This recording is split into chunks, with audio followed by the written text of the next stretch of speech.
Hi guys, are you considering renovating your RV? Well, if you are, you want to stay tuned for this next project because it turned out amazing.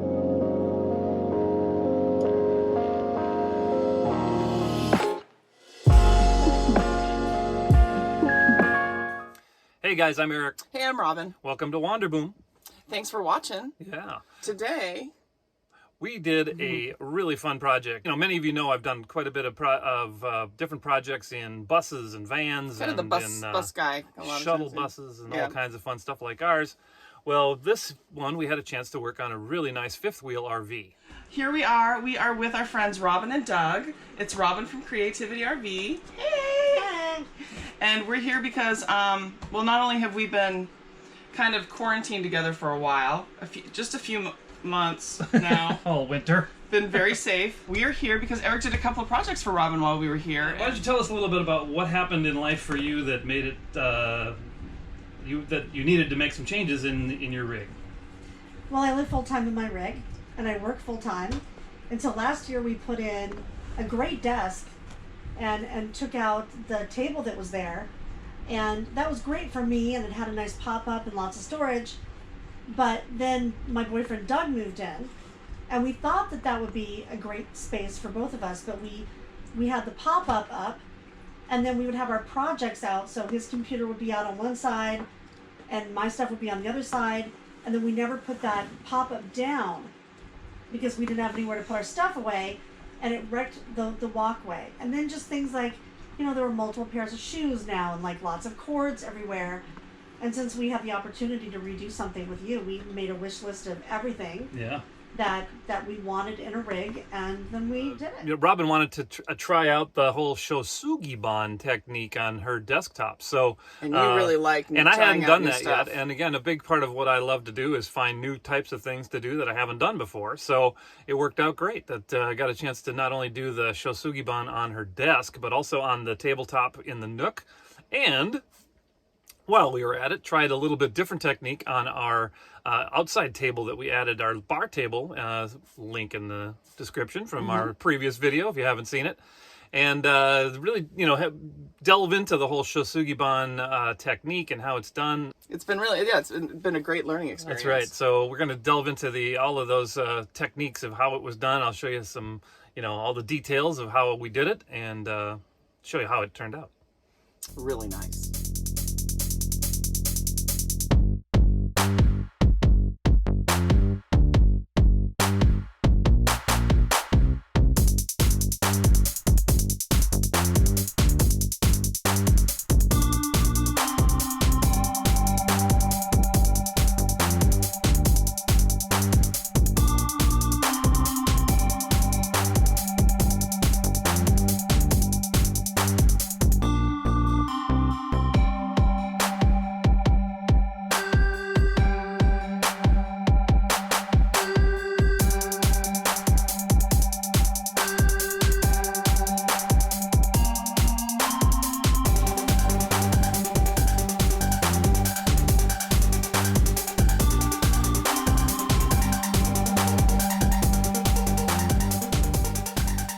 Okay, so gluing up the top for our desk. My clamps, unfortunately, are designed for the typical countertop depth or width, so they're not quite deep enough for a 30-inch top. So we got one more piece to attach, but I'll get these ones all together and then tomorrow attach the last one at the back here.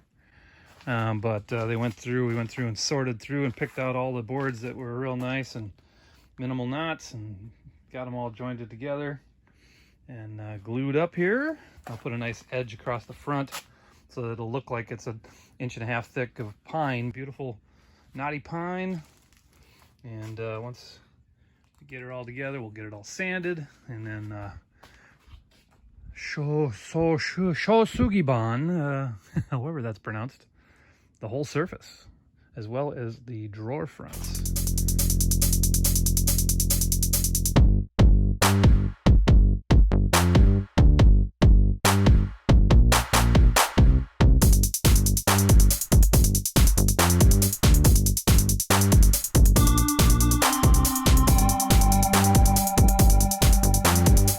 There she is. all sanded to 120.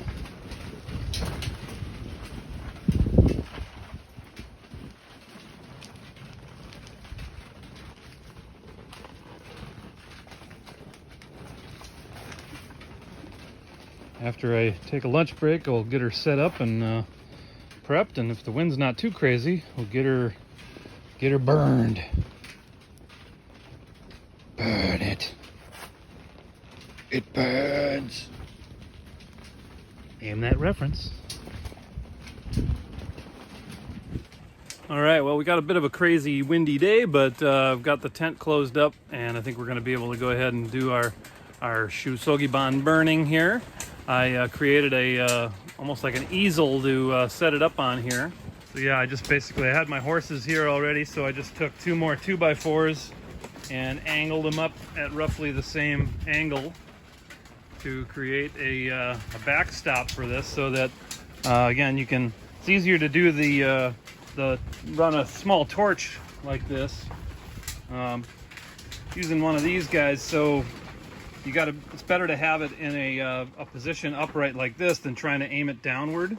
So better to get it up on a situation like this, like an easel, so I can simply go up and back and forth across with the grain as I go to Shou Sugi Ban burn it.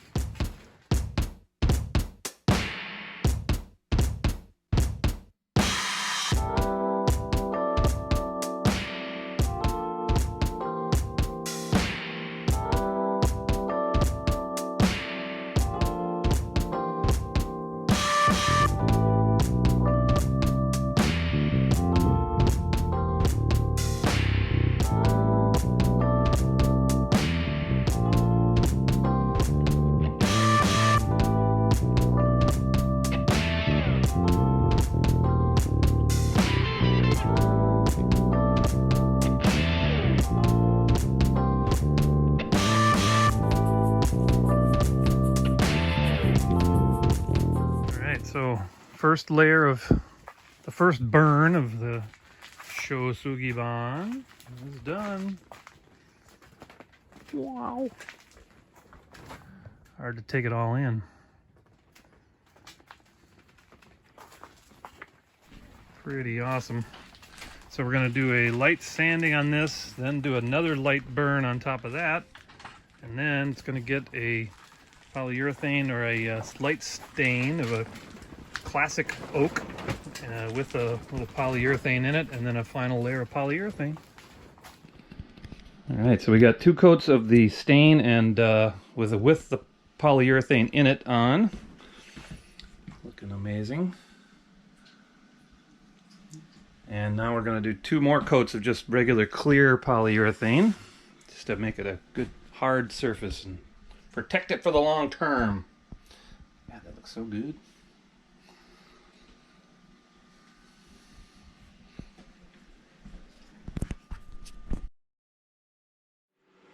We took out the couch, and a friend was able to use it, which was great. Yeah. And you put in this great long desk for us. That's right. So what were your, like some of your primary needs for the desk, for detail-wise? We wanted a big flat surface so that if we wanted to work next to each other on something, we could. And I also paint and write, so I wanted a big surface that I could do that on with a lot of light and windows, and then big storage. So these big deep drawers and storage underneath has been great.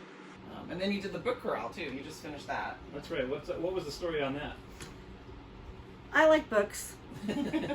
Being a writer and all. I've actually really reduced the amount of books that I have in my travels, but there's some books I just like to have with me, and they're awful to store because if they go up in one of these tall cabinets, I forget what's even back there. You have to take everything out to see what you have, and we just didn't have a good place to store the books.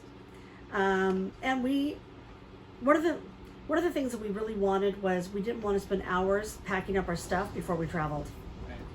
And so the book corral, yeehaw! The books are there. We never have to do anything. Just we can hook up and go down the road, and we don't have to worry about those at all. Right.